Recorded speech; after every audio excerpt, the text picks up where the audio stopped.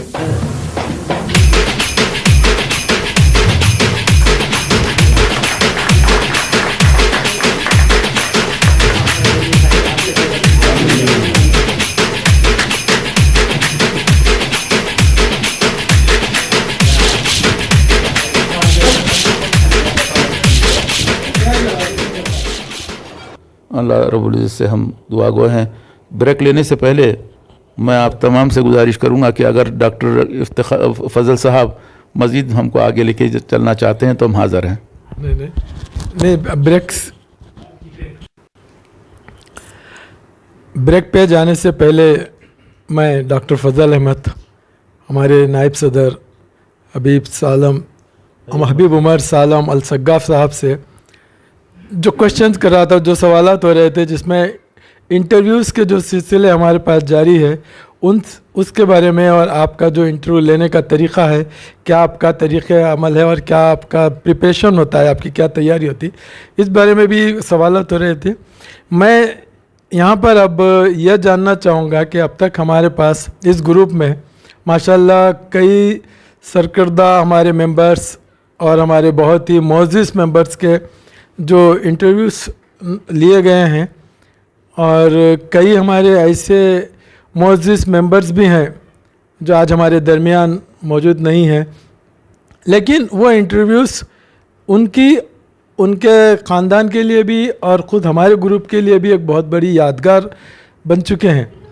تو میں یہ جاننا چاہوں گا کہ جو آپ انٹرویوز لیے ہیں، ان اہم عظیم شخصیتوں کے بھی انٹرویوز لیے ہیں، ہمارے جس میں اساتذہ کرام کے بھی انٹرویوز لیے ہیں، کوئی ایسا انٹرویو جس سے آپ اس کے انمٹ نقوش آپ کے ذہن پہ ابھی تک چھائے ہوئے ہیں یا جس سے آپ زیادہ متاثر ہوئے ہیں، یہ ایسے انٹرویو جو رہے ہیں جس کو آپ بہت زیادہ وہ آپ کی یاد میں شامل رہے ہیں، ایسی ان انٹرویوز کے بارے میں آپ کے کیا تاثرات ہیں؟